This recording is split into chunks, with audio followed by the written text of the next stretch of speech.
There has been a lot of talks around recessions and recession proofing your business.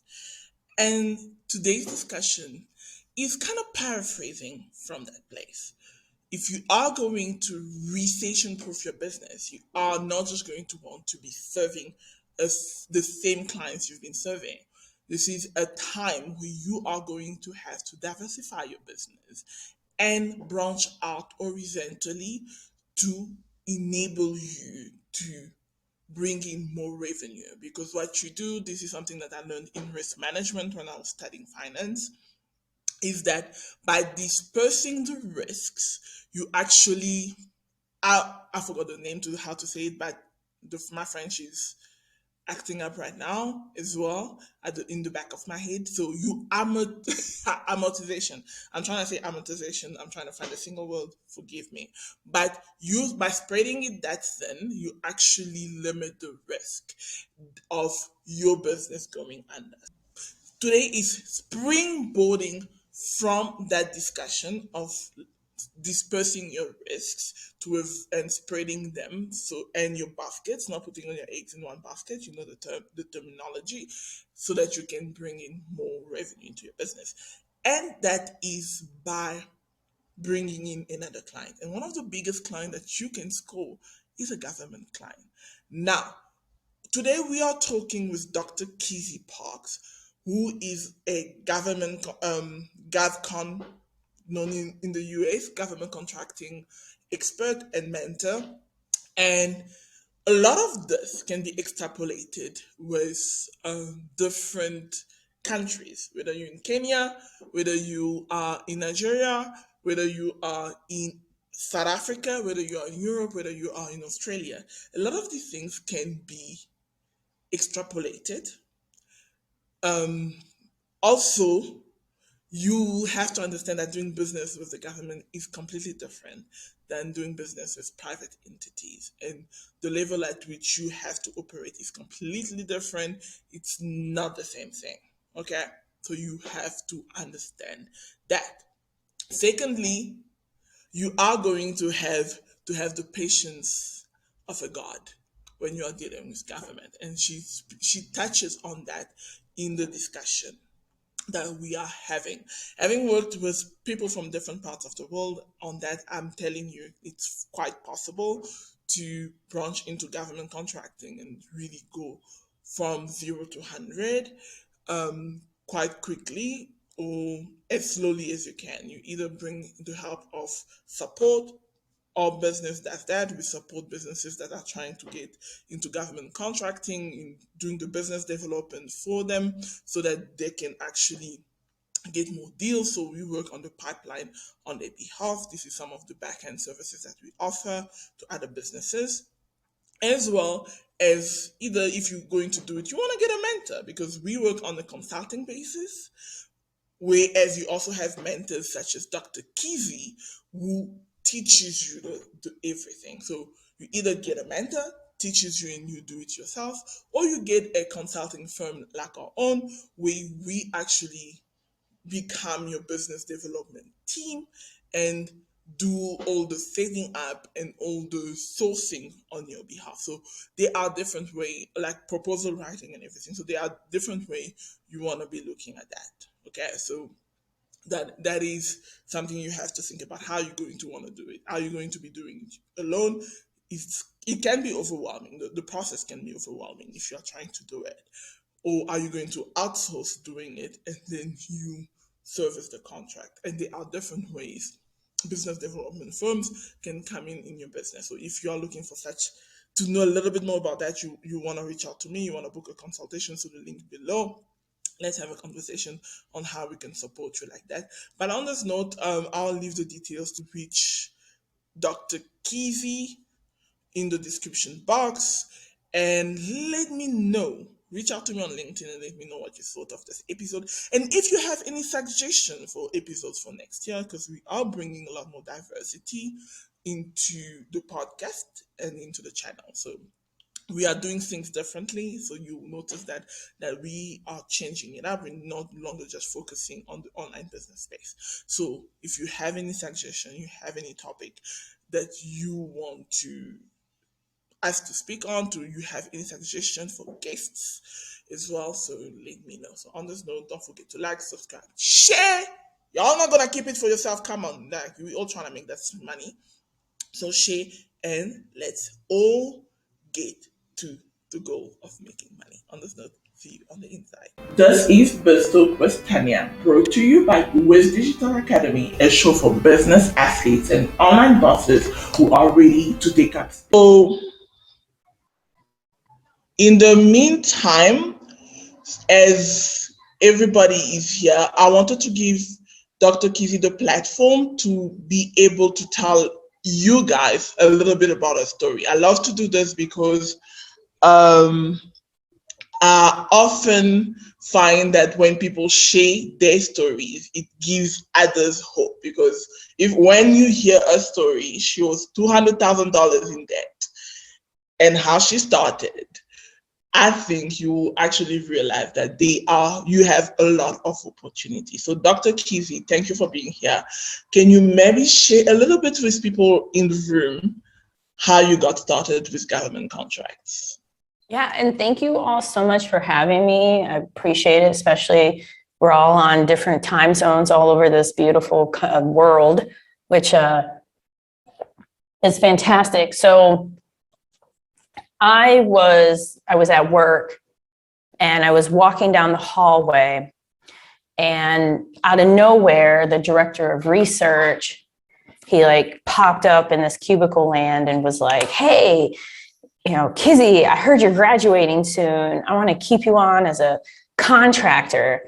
And I was just like kind of dumbfounded because he had never really talked to me before. We're in the middle of all these cubicles, and I was like, okay, yeah, sure. And he's like, well, how much is it going to cost me? And I just threw out a number. I thought I was like negotiating, and clearly I wasn't, was not good at it then. And so it was a little less than 100,000. And he was so excited, and he has like these bright blue eyes, and he's like, yes, this is great. And he's like, I'll have my admin get in touch with you. And at that time, my focus was like really narrow, like a really small, like a straw, almost like those little things they give you for coffee sometimes to stir. And my focus was diversity and inclusion, data analytics, research. And that's kind of why I was there. And then I realized, oh, I can get paid for this too, because I was also applying for jobs at the same time. So I took that and really ran with it. I became an expert in diversity and inclusion in the federal and especially Department of Defense. And along the way, I started learning because I had no idea like what it meant to be a government contractor. I had no idea like business things like accounts payable, accounts receivable. I had no idea that I was going to have to wait 30 days to get paid. So I used, excuse me, my 401k that I had from when I worked for a taught for a local school. So I borrowed against that. I used credit cards just to sustain my life. This wasn't to have an office and a fancy sign and a $100,000 website. This was just to pay my bills because I had all the basics. I knew that they wanted to buy something I offered. I knew that I was getting money every month. I was on a year-long contract. And then lastly, I started to realize, hey, there's more to this than just being paid for diversity and inclusion. There's this whole world of government contracting. So as time went on, I made a lot of mistakes. I got into debt well over $200,000. I hired bad people. I got scammed. I went through it all. And so today we have over 100 people. I have 3 government contracting companies. We now provide staffing, we provide IT, we provide professional services, we still provide training and development. but we really shifted out of diversity and inclusion. Because what's really important is, as an entrepreneur, it's about looking to see where you can go. And by offering diversity and inclusion, you can definitely build, if you want $1 million business, which I encourage everyone here to have that desire as a minimum goal, you can definitely bring in $1 million, but you're going to have to do a lot more than just diversity and inclusion at the federal level. And so that's why a lot of the companies like IBM and others, they get involved in staffing in these other areas.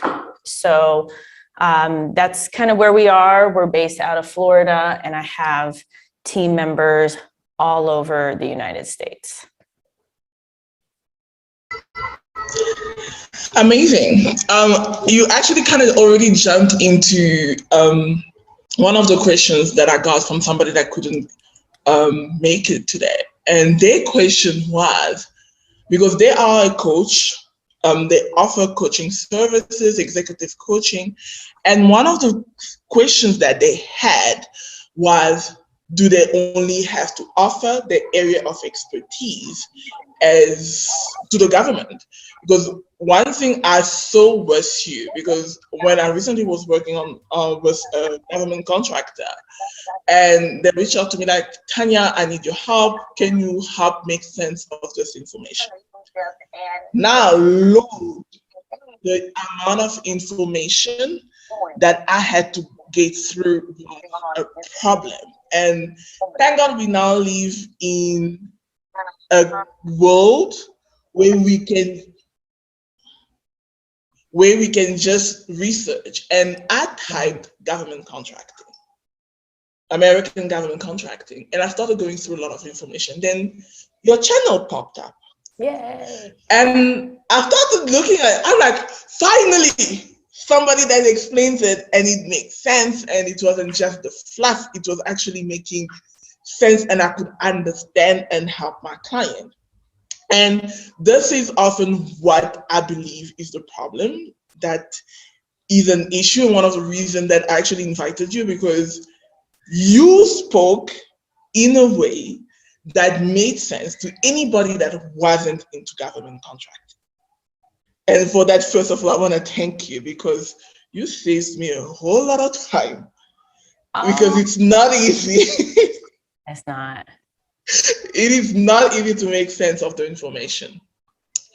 So one of the questions is, do you have to only do, if I'm an IT professional, do I only offer IT services to the government?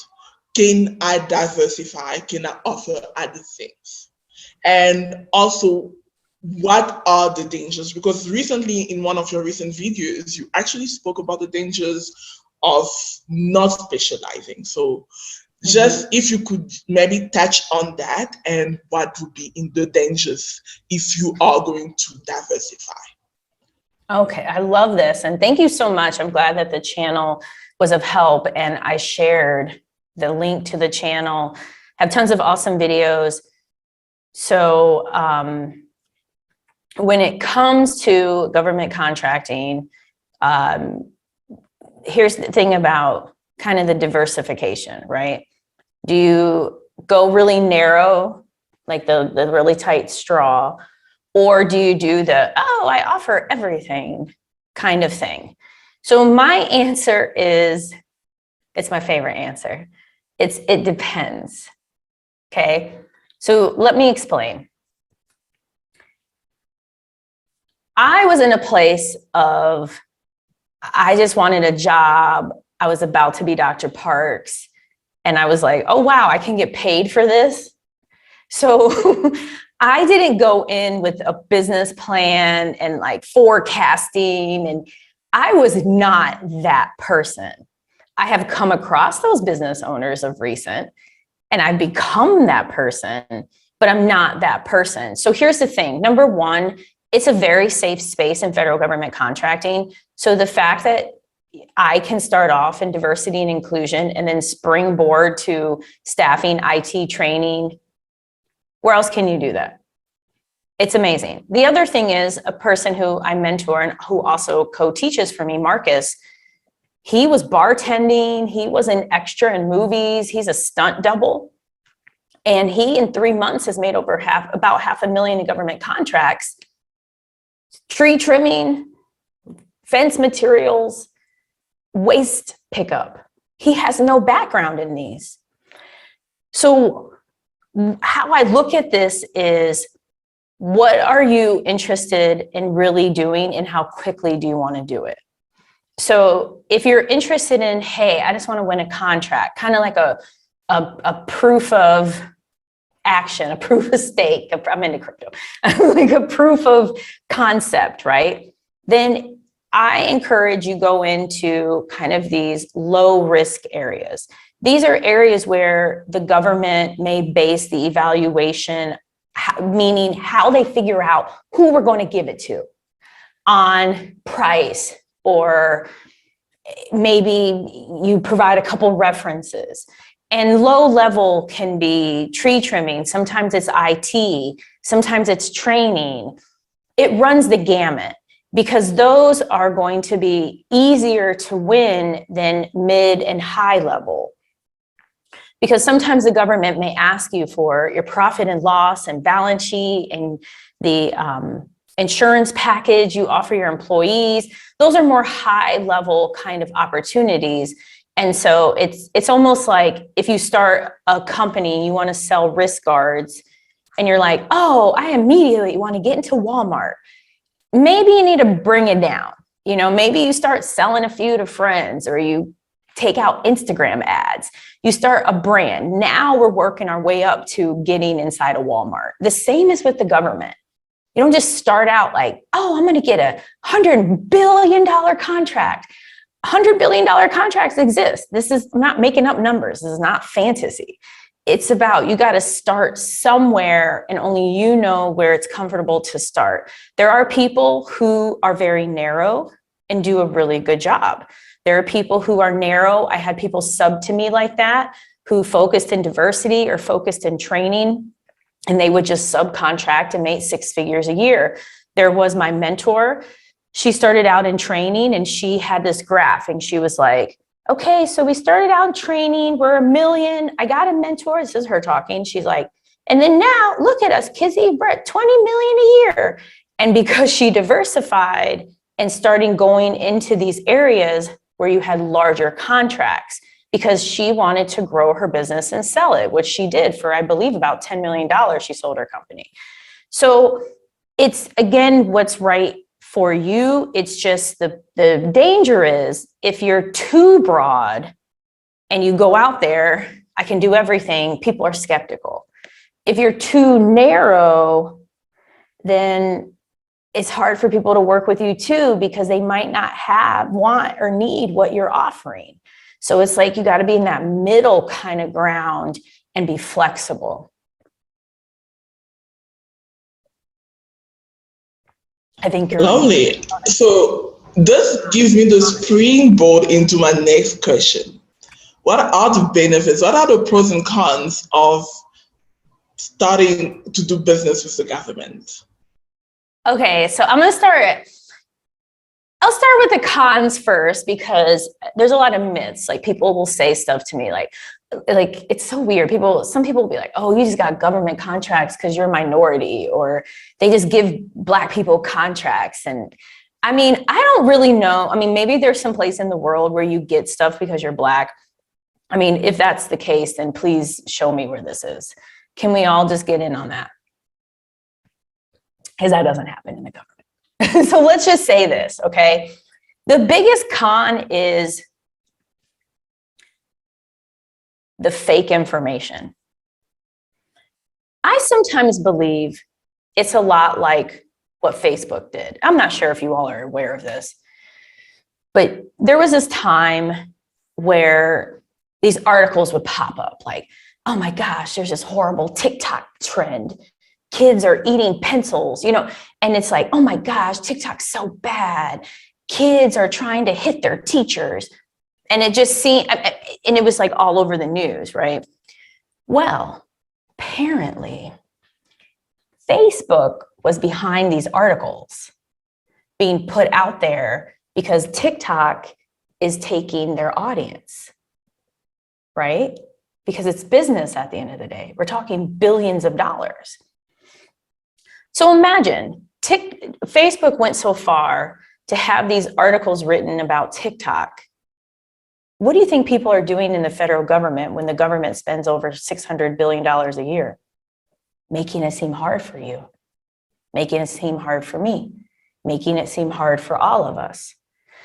So the biggest con is our mindset, because you got to get through, oh, it's hard. Oh, but apparently they only give it to this person or this person. But am I going to really be able to get a contract? What do I really offer? That's the biggest con, because people easily feed it. So that's the thing you got to overcome, is yourself, and realize, hey, I can do this. When people start to put up all of these artificial barriers and walls, it means because there's some real good gold behind there. And so that's the biggest con, is all these myths. Now, the other thing is, I think this is fun and a pro, but I know not everybody's like this. It is not black and white, period. So people will say, again, going back to the noise, it's the government. They have all these rules. They're so strict. No, they're not. No, they're not. They're people. There's people who are like very strict. There are people who are like, I don't care. There are people you ain't even gonna be able to get in touch with. And so one of the cons is, which again, I think is a pro, but you have to be able to ebb and flow like a boxer. You really have to be light. You really have to realize they are your client. Even if you served in the military, and this has nothing to do with whether you're in the United States or not. This has nothing to do with that.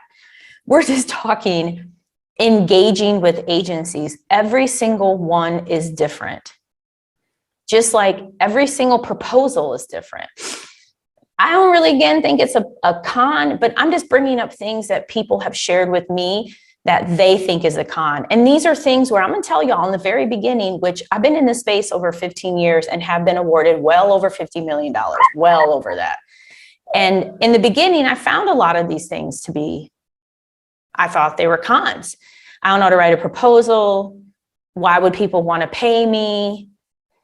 What is it that I really can offer them? This doesn't make sense. Why does this person at the Air Force talk to me like this and somebody else talks to me this way?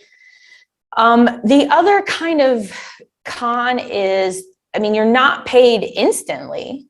This isn't a situation where you receive your money like that. There are instances where you can with a government purchase card. Usually you have to wait 30 to 60 days, but here's the deal. We've done work with Walmart. We had to wait 90 days. We currently do work with IBM. We typically had to wait 90 days. The only reason we don't anymore is because now we pay Citibank a fee to get our money faster.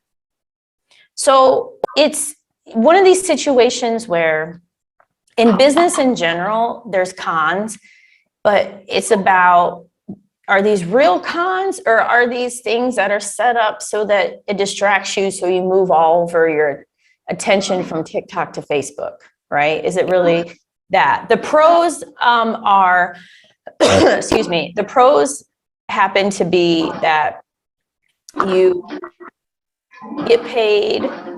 I think somebody's unmuted. Okay. The pros are that you always get paid. There's never a situation where I'm like, oh man, the Air Force screwed me over. I didn't get paid. I never use those types of words to ever talk about my clients. And I promise you, they never not paid us. We've always been paid. Now, when I first started my company in 2008 is when I incorporated. Shortly after, I had to sue someone because he didn't want to pay me, but he wasn't with the federal government. So he ended up, I always win my cases. So I was victorious. The thing is, they always pay. So that's what's beautiful. And not only do they pay, it's automatic into your bank account. That's what I love about them. The other thing that's amazing about the federal government is you have contracts that last 5 years and above often.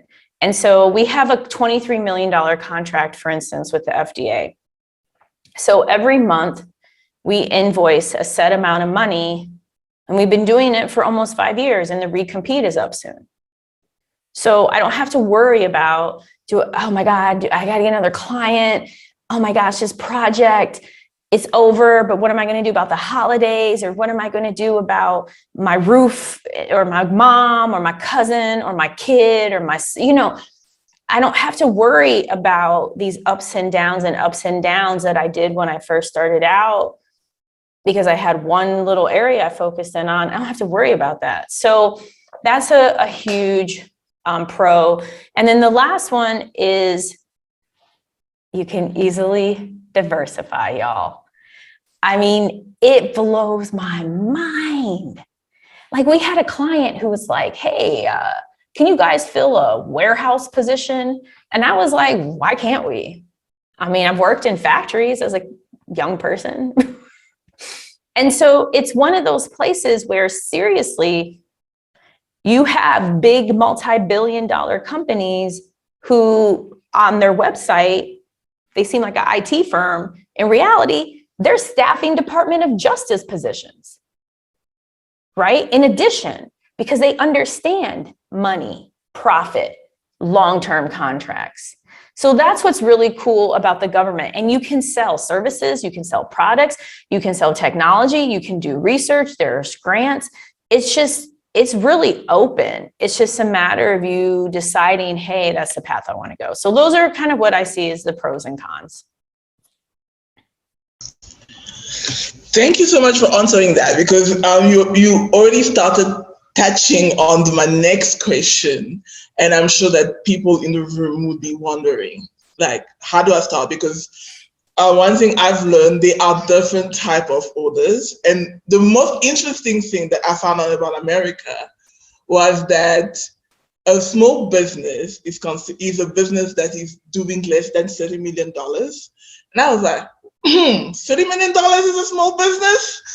Okay. So that was very interesting. So one thing I want to touch on, where do they start? If somebody wanted to start today, where do they go? What are simplified purchase orders? Because those are usually, I have found that those are the easiest, and they are within a certain amount. And what would be a simplified purchase order for the government is a multi-six-figure contract for a small business. So could you maybe touch on where they start, how do they start, and what are the steps that they need to take? Do they need to learn how to write proposal, go take a course? That one is actually the next best one. And I know what you're about to say, but let's share the good news with them. No, these are great. And I love what you said. I can't emphasize enough that this is a very cutthroat area. I say this to people and they kind of look at me like I said there's green aliens on my face, like they really give me that, and it really is a cutthroat space. So as a result of that, I want you to think about this, y'all. Like, if you have to, you can even close your eyes. Think about this. You have a company like IBM, International Business Machine. Pretty much everybody here, you probably heard IBM. All of us, no matter where we live. They are doing billions. They're doing like Elon money, right? Billions a year in revenue. So even if I have a business that's doing 50 million, how do I compete against that?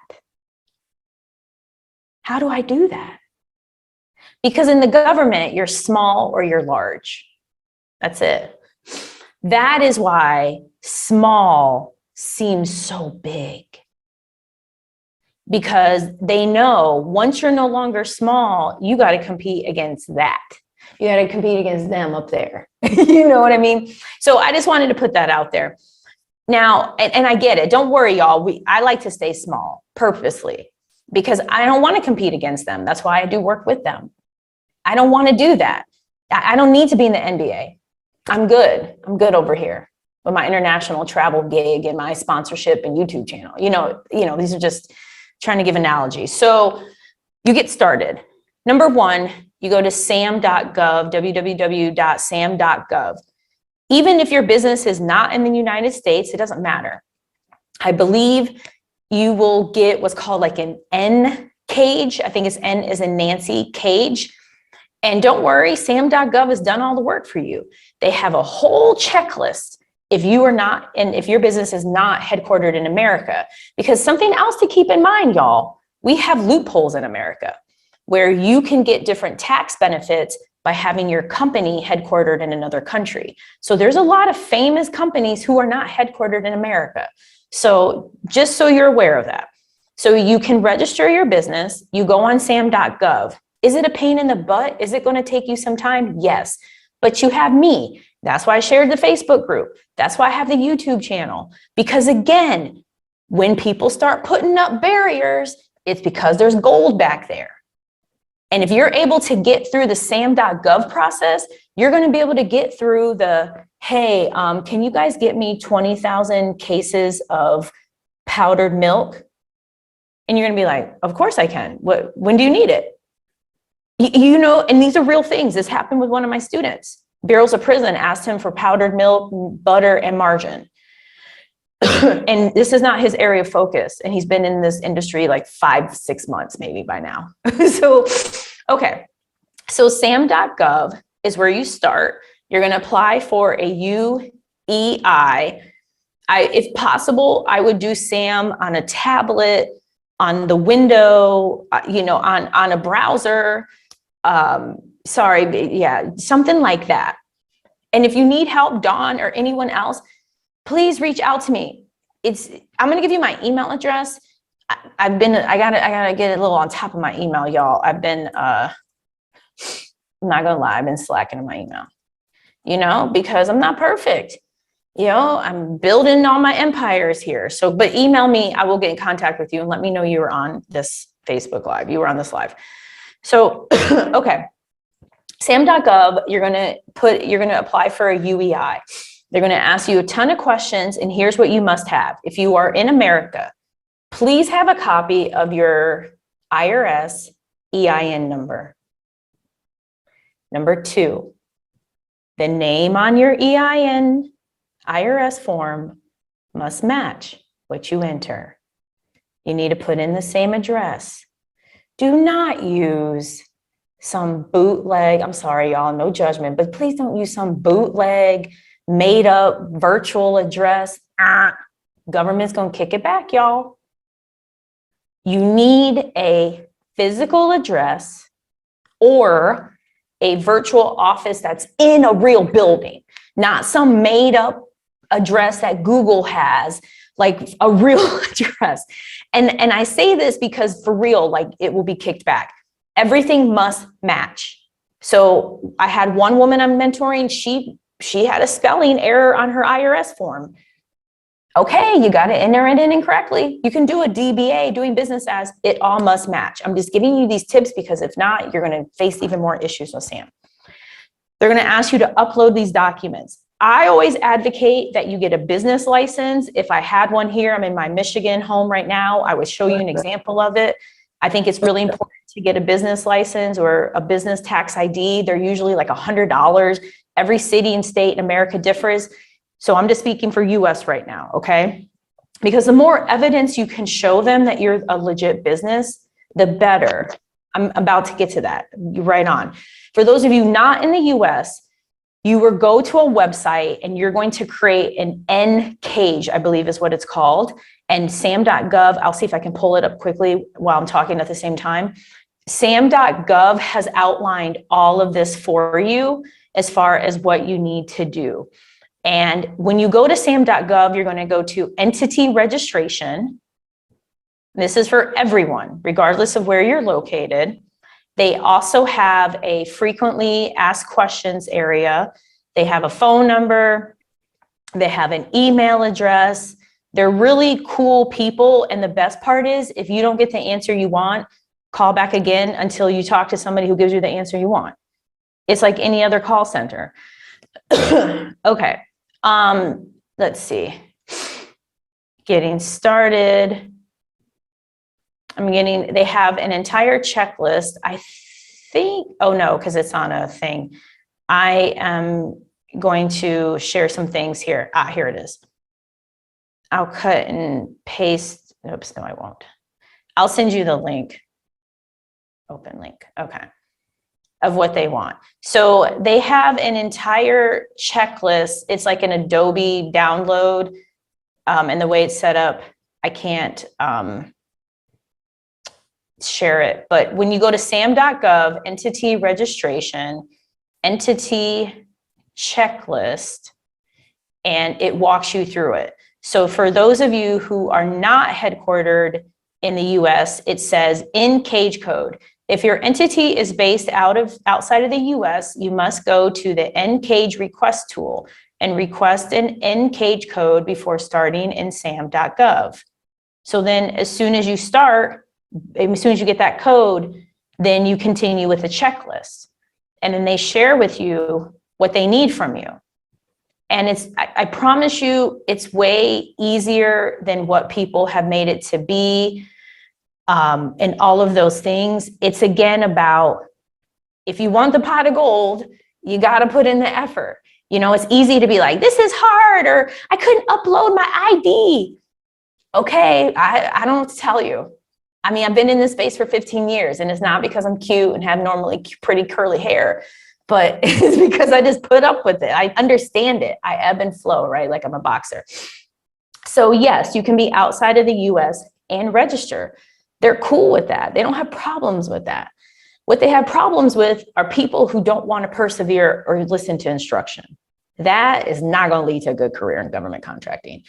Okay, once you get through the first part of SAM, you're going to get a UEI, and they may kick it back. I have something registered right now since 2017, and they're giving me problems. So it's just like, it is what it is, y'all. So then they're going to say, hey, you've been assigned this UEI, you get excited, but that's only the first part. Then they're going to ask you more questions. And this is for people inside of the United States. Outside of the United States, I'm not sure. So inside of the United States, then they'll say, please complete these steps to get a cage code. Your cage code is a unique identifier, and that means, blah, now you can bid on government contracts as a prime. The thing that's interesting about the federal government, at any time, you can be a subcontractor. I could hire any one of you right now to work on any of our government contracts. I literally have people in Egypt and in the UK who support some of our government contracts. None of these people are in sam.gov. None of these people are American, but they all support these contracts. So you can do this as a sub. As a prime, meaning you have the contract, you must get the cage code. Now, from there, it's to your question of, how do you find these simplified acquisitions? How do you find these things? And I equate it to hunting. I'm not an avid hunter. I've never been hunting, but I think it's just the best kind of analogy, and it's not meant to offend anyone who's not into hunting. It's just, hey, I think it's something we all can relate to. And that is, you have to figure out, well, where are the deer? So right now here in beautiful Michigan, it's deer season. And so where are the deer? How are you going to get the deer? Where are we going for the deer? What kind of deer? And so you can go to sam.gov. You can go to Unison. You can go to NICO. You can go to Fed Connect. There's a ton of places to go to find the opportunities, the bid, the deer. But if you're trying to hunt a deer and all you have is just yourself and your bare hands, listen, I'm not trying to say you can't take down a deer, but the likelihood of you getting a deer with just your bare hands, I don't know. I feel like it's going to be quite low. So you have to have the right tool, the right weapon. You have to understand things about deer. There's so much that goes into it. And that's the big piece for government contracting and why I don't push for, you got to understand proposals, because you need to understand the bid busters. You need to figure out, is this opportunity for you? Can you win the opportunity? What do they really want? All of this before, oh, I'm going to write a proposal. Oh my God, I got to hire somebody. Oh my God. Calm it down. Calm it down. I get it. For me, it's like looking at men on dating apps back in the day. I got a man though. And, I get all excited, like, oh, he's so cute. And I can like picture the wedding and everything and our kids. It's like, well, you got to roll it back, girl. You haven't even met this man or heard his voice. And so that's how I am with these contracts, is like, you have to go through the bid busters and really understand, what do these people really want? What's really going on? Because I promise there is an abundance of opportunities. Abundance, y'all. Abundance. Tons of them. And you don't need 2 years of experience. You don't need experience. And y'all, you don't have to start small. You can out the gate win $1 million contract. The size of the contract does not dictate your ability to win it. It's whether it's low risk, medium risk, high risk, and how they're grading you like a teacher. It really is that. Marcus, for instance, I helped him bid on a contract, 1.9 million. Now, we didn't win it because it was lowest cost. The winning bid was 1.4 million. They didn't evaluate experience. They didn't care that Marcus was a bartender 5 months prior. They just wanted trees trimmed for over the course of like a year. I worked on an opportunity with one of my VIP clients. We put in a bid for 8.9 million for IT services. They didn't want past performance. They just wanted to go based on the price. 8.9 million for 5 years. So again, this is why the mindset is so important here, because one of the biggest things I learned was it's actually more difficult, and I have found this to be true, to manage the smaller contracts than the bigger ones. And I know many people put out there, oh, you get these simplified acquisitions, there's all these little contracts, they just want to give them out. Okay, if that's the case, then why are you hustling a course all the time? Listen, I'm not against hustling a course. I sell coaching, but I have 3 government contracting companies and over 100 people. I do this because I love this stuff. Like, I bleed little government contracts, sam.gov, little hat is like oozing out of my being all of the time. So my thing is, there are opportunities with the federal government, typically when they're under $250,000, where the competition is quote unquote lower. But y'all, it's not about the dollar amount. It's about the level of risk. If it's something where they're like, look, we just want the trees trimmed, we just want to make sure somebody's taking the calls at the help desk, we want to make sure the walls are painted, we want to make sure the trash is picked up, the snow is removed, or they have contracts all over the world. They may need some buildings painted in different parts of Africa or in the UK. And I'm serious, they have contracts all over America. I mean, all over the world, y'all. So when it's low risk, they just want the job done. And that's a great place to enter, because then you can get second money and do all these other things. So in a nutshell, sam.gov, if you have a business headquartered outside of the United States, please click, and I'll put it on here again, go to this link. sam.gov has a plethora of information. Don't give up with sam.gov. Call, email, get a ticket until you get the right answer. There's a woman who is a very good friend of mine and does work for me, and she's been in the middle of this process for about 4 months, right? And finally, she was like, Kizzy, I got my UEI. I called again, and this woman took care of it, because it's meant to help, in a way, keep you out. Because if you can't get through the sam.gov process, then how in the heck are you going to deliver to the Marines fencing products? How are you going to do that? So these are things to think about. Next is the bidding, and that is going through the different opportunities and realizing you got to understand them. The third part of that is just realizing that, there's a lot of different options out there, a lot of different areas for you to kind of go into. And you don't have to be an expert. You don't have to have experience.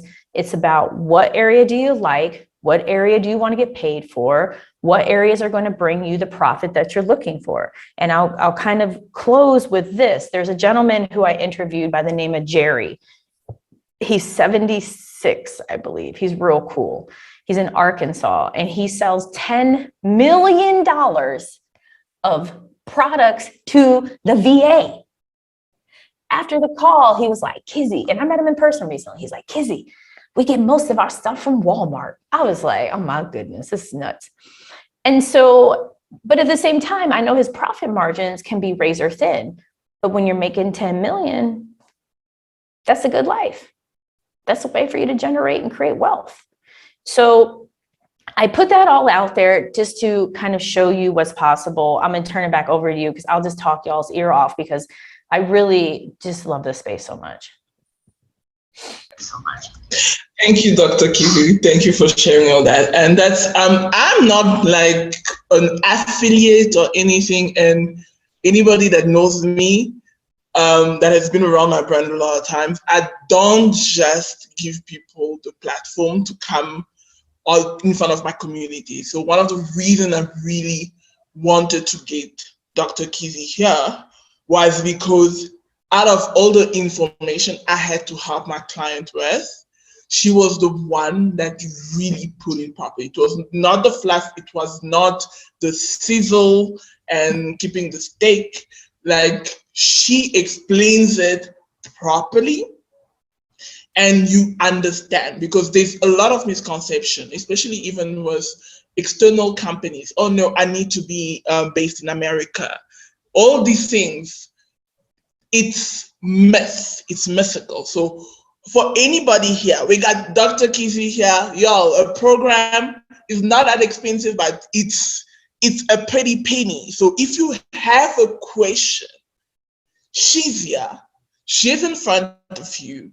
If you don't want to unmute, drop your question in the chat, ask it so that you can actually speak to her and get her to answer your questions if you have something that you would like to ask. Otherwise, the time is almost up. I am going to close the room. So anybody, any questions?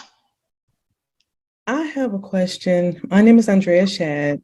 Forgive me for not sharing my my face on camera. I didn't comb my hair this morning. So my question. That's all right, Andrea. So I appreciate you guys having this, and thank you for allowing me to ask my question.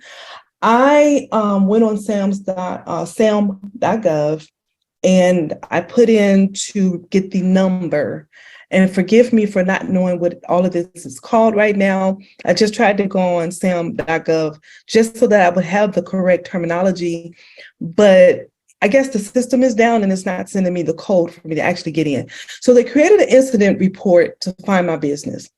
Then I guess they found my business, and then I was I was pending to get the ID number. But when I went back in Friday, it was like I had done nothing. And so I wanted to know what would be the reason why, I didn't get an email, I didn't get anything to even know, okay, is my name, is this incorrect? I did email over to them a copy of my the EIN, or I emailed things over to them with all my information. So I really was like, okay, so why is this happening? And what should I do next? Should I go in and reapply? What's going on? So that's my question.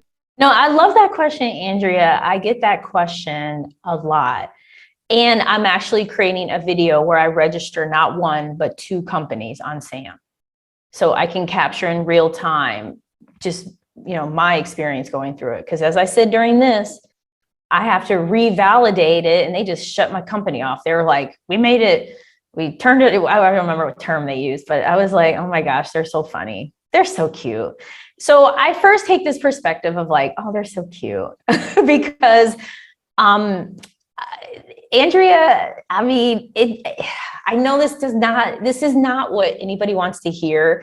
And in some ways it goes counter because we have this mindset like government, US government, da, da, da. No, it's like a discount store. Like we have this store here in Muskegon, Michigan, y'all. They have bins. And on like Wednesday, it's $7. I think Thursday, it's $4. I think Friday, it's like 30 cents. I mean, I'm not kidding. It's this weird thing. And people are lined up. And you go in the bin and whatever you pull out is the price for that day. And as you can imagine, it looks insane in there. It's stressful. There's people, there's stuff, there's babies, there's toddlers, there's people of all different backgrounds. That's what SAM.gov is like. It's chaotic. It's chaotic. But you get a good deal.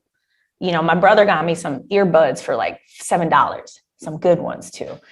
And so to answer your question, one, just accept it's going to be chaotic. They're not going to email you all the time. They're not going to call you. You're not going to get the warm and fuzzy. You're not getting that. Instead, email them, call them, and enter tickets. It's best if you can call and you literally call and you call and you call and you call until you get the answer you seek. Because without this, you can't bid as a prime. So it's one of those things where if you want that bargain, you're going to have to stand in line. You better wear comfortable shoes. You're going to have a little fanny pack, and you're going to have to maybe bring somebody so they can hold the stuff you find in the bins, because if you put it down, somebody's going to take it from you. That's how it is with SAM.gov. You got to come in with every tool and device like you're in a video game collecting things. And that's how you will get in. It may not may not be fast. People may say, no, that's not what you do. Again, you call back until somebody gives you the answer you want. That's what you keep doing, Andrea. And don't give up. Oh, I see somebody has their hand raised too. KB, go ahead and unmic so that you can. Thank you Thank you. And thank you, Tanya, for having this wonderful meeting today. And thank you, Dr. Parks, for sharing your insights. So I've been in business over 20 years. I am in SAMS.gov, have done a little business there, but most of it has come from sole sourcing, where I work directly with agencies and they went through SAMS.com to pay me. My question is, would you recommend, because I want to go after the larger contracts that you've been talking about, would you recommend going after an area that's aligned with my business or my services that I have been providing, or going for something totally different as an initial launch to $1 million or multi-million-dollar contract? Well, first and foremost, congratulations on getting contracts by creating relationships, what I call creating your own ocean. So you're not competing with all of us. You don't have as many sharks in that ocean. Congratulations on that. And also, congratulations on, thinking outside, because it's like we're programmed to think like expert. We're going to go that way. That's what we should focus in on. So my answer is you go after what people will buy. And I'm going to share this link with you all. So that's why you may have heard some sounds. This is one of my favorite interviews with Kimberly Kidd. And so this is the best example. So Kimberly Kidd is married. I think she might have 3 children. I know she recently gave birth. And she worked in a corporate environment and decided she wanted to get out of it, but her whole area was IT. So she kind of looked into IT at the federal level. She was not a government contractor per se necessarily before. And all of a sudden, her very first contract for $500,000 was for HVAC, heating, cooling. And she's built this entire company all around that. She even has a 10-year contract. And so I shared the link so everyone here can listen to the full interview, because what I love about it is she shows, while IT is her thing, and you can tell she's very project management oriented, she was like, I'm not going to try and sell that, because that's more, with some, it's more medium to high level difficulty. Barrier to entrance, can you please heat and cool the building, y'all? This is horrible. We need this fixed. It's a low level thing. So now it's just a matter of who can do it. How much is it going to cost? Can we get the people there? Can we get the parts? Do they have a Buy American Act? And bam, she got a $500,000 contract and has no experience in HVAC, none. And so I say you go where the money is. It's no different than like McDonald's, Burger King. You know, the way McDonald's and Burger King are branded in different, you know, if you have them in South Africa is way different than in Muskegon, which is different than in California, which is different in Florida. Why? Because they want to make the most money that they can at every location. So they're going to change up things, or maybe they're going to shut down a location. Maybe McDonald's, they're going to buy another brand because they're like, oh man, everybody's into this fake meat. Let's buy us a fake meat company. You know, so the same applies to us. I'm all about what is going to bring me profits that I also like, because there are some things we don't do. I don't staff priest, and I don't do anything around sexual assault, harassment, and prevention. Other than that, as long as it doesn't violate any of our values, I'm game. But it's, again, you know, it's about what you're open to. And I just like to give what the market wants. If the market wants a triple fried sandwich with spinach on the side, hey, there you go. I'm gonna make it for you.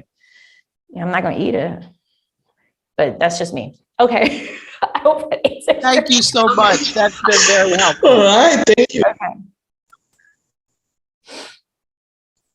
Any more questions? Anyone with any more questions?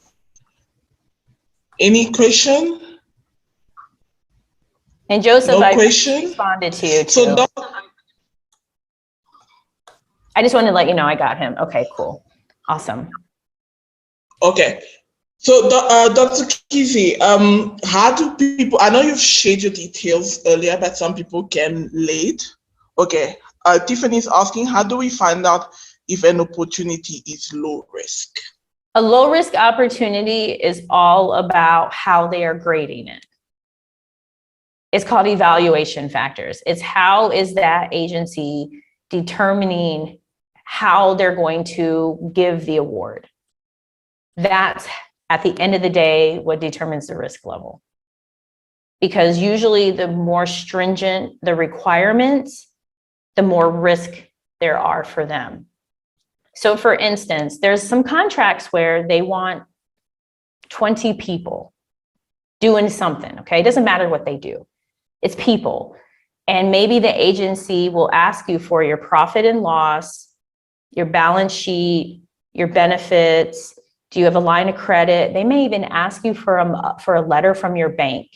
And all of this is code for the last contractor didn't pay the people. And we actually won a contract like that, where we found out that 2 contractors before us ran off with the money.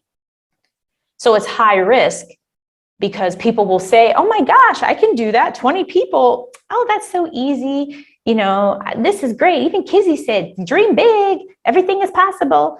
And then you're like, oh my God, I got no money. And so, so point is, that's high risk because maybe they were burned.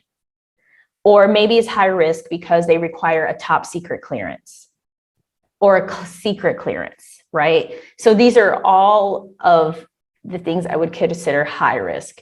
Medium risk is kind of like a blend of both. They might want what's called a past performance questionnaire.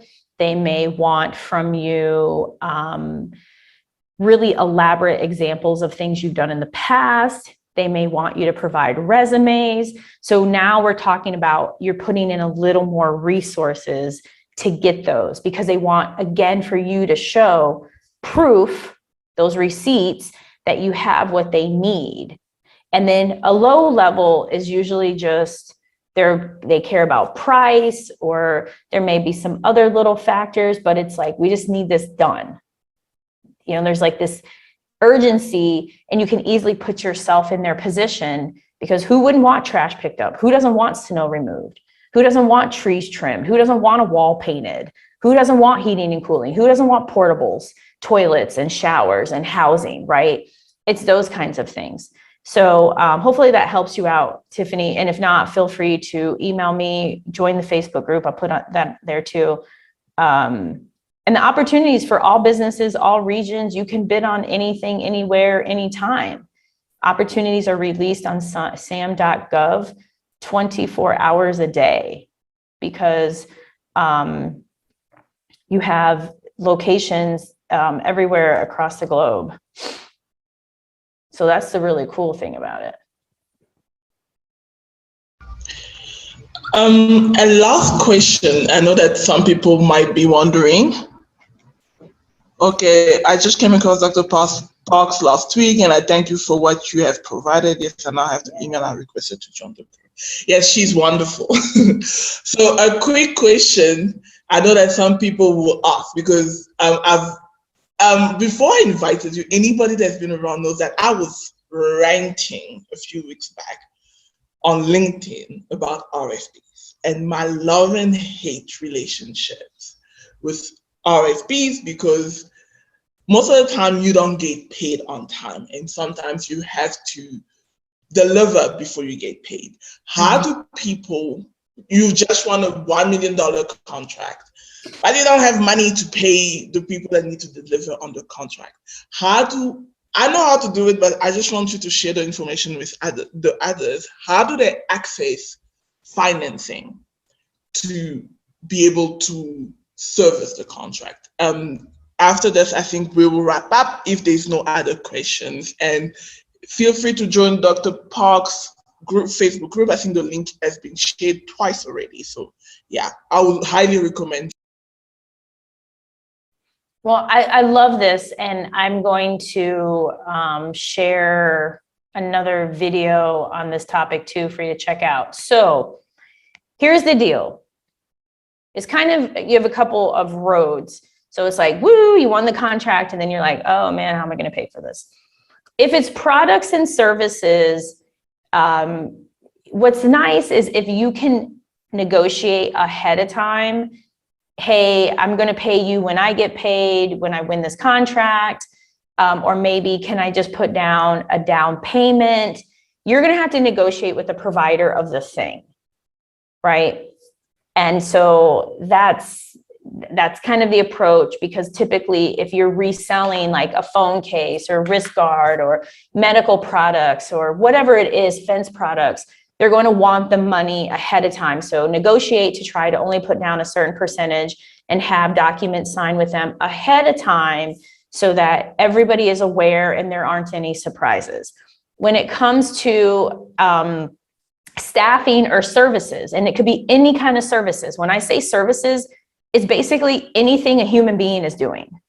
Is basically it. It could be anything. It could be creating an ID card. It could be digging a hole. It's anything. So with services, there are companies, and I have an interview with Matt. There's companies like the one who Matt is connected to, who will, not only that you're sorry about that, who will purchase your invoice, and it's called factoring. And they'll provide a factor amount on your invoice for a nominal fee. Usually with these companies, it's preferable if you connect with them prior to the award, but hey, I never did any of this. I didn't connect prior. I didn't have a business plan. I ended up one point accumulating 600,000 in debt. I don't have that anymore. I don't do that anymore. So I'm not suggesting you follow that route. What I am suggesting is that you take an offensive, thinking ahead, being forward approach. So there are companies who will buy them from you. And then there's also, you can look into a line of credit from a bank. This is why I can't speak to other companies.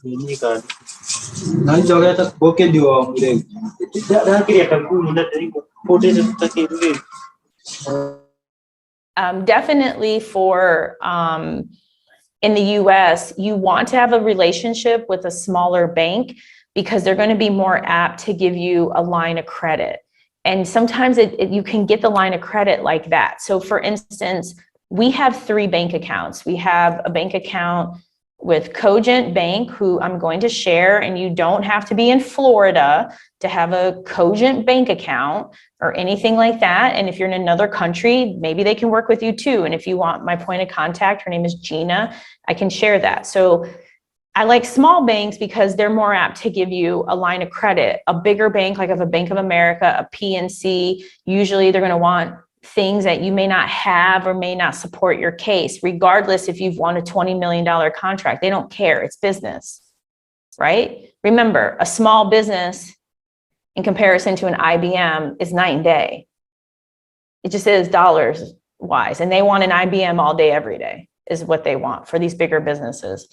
The other thing is there are also these companies where you can take out loans really quickly and you'll pay a higher rate. So Cabbage is one of them. They were purchased by American Express. I know the Intuit brand, they have several where you can do that. But again, you're going to pay for that. So it's something that you're going to have to factor into your pricing when you do the pricing, or you're going to have to take it as a learning. Man, I didn't do my numbers right. Hey, I've done that many times. It's a learning tax. You brush it off and you move on. Lastly, credit cards, 401k, friends and family. I mean, I even gave a complete stranger off of Facebook. I know it's going to sound weird. I gave her $1,000 because she won a contract for televisions for the state of Louisiana. And she was like, I don't have enough money to pay for them. And I thought, well, if I never get my $1,000 back, that's fine. I'm not doing it to get clout or to brag. I'm just doing it because I've been in those situations and I understand. And sure enough, I not only got my money back, but she gave me I earned a little interest on it. So it was really cool. And at the end of the day, she delivered. And that's why I did that, because you want to be able to deliver. And the government is not prepaying you. That's another myth that's out there. The only time you might be able to get money ahead of time is if there's some kind of bonding involved. But other than that, it doesn't work like that. And so it's on each and every one of us as a business owner to find that capital. No different than a tech startup, no different than an Amazon, no different than an IBM. We all have to figure out how to get access to the capital. And then I will say this, because the Small Business Administration has different loans, and often people are like, oh, I'm going to apply for this loan. I need this loan. You don't need a loan.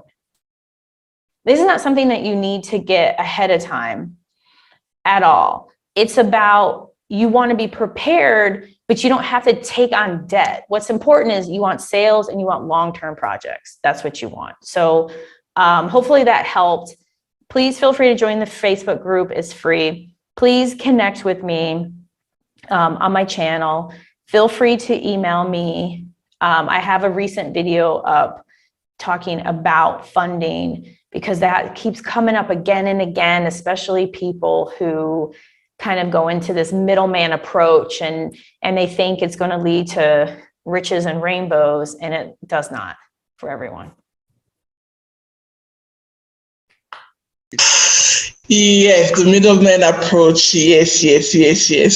I've heard so much about it. I was like, I think because I had experience working with government contracting companies around other part of the world, the UK and Australia and South Africa. And if you're in the UK, actually ironically, the UK system is so similar to the US system that it was mind-boggling.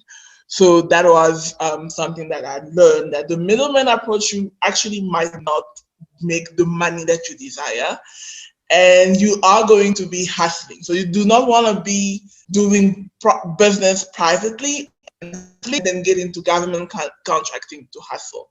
Because I've seen situations where companies are always fighting to outbid other companies. And because they are competing on pricing, trying to be the middleman, they sometimes end up with situations where they can't meet payroll, people are not getting paid on time, invoices are not getting paid on time, they're getting sued, they have to file bankruptcy. So these are real cases that I've had to go into the company to try and fix. So this is why this session was very important for me to hold, because I have seen so much misinformation out there. So you do not want to get into government contracting to get yourself into trouble, because if you default on any government, trust me, it is the worst person, the worst institution to try to default on or to mess with. They will make your life miserable. And when I mean miserable, properly, and let me use my Nigerian pidgin accent, you go enter wahala. So you don't want that. You're going to get into so much trouble. So on this note, yes, Olu, you know what is wahala. Now correct, you go enter. Correct wahala. One chance, finish. So yeah, on this note, thank you so much for everybody for being here. For a quick minute, if you can drop your details down in the chat so you can connect with one another and possibly also learn, possibly collaborate. You know, in government contracting, subcontracting is a thing. You don't need to be a prime. You can make millions, multi-millions subcontracting for a company like Dr. Kizzy's, subcontracting for KB, subcontracting for Don, subcontracting for Olu. So drop your details, connect with one another, and possibly get in touch. When I'm saying drop your details, actually get the details and get in touch with people. I saw Dr. Kizzy on YouTube. I DM'd her. So if I was like, no, I can't get in touch, she doesn't know me, she wouldn't be here. So get in touch with each other.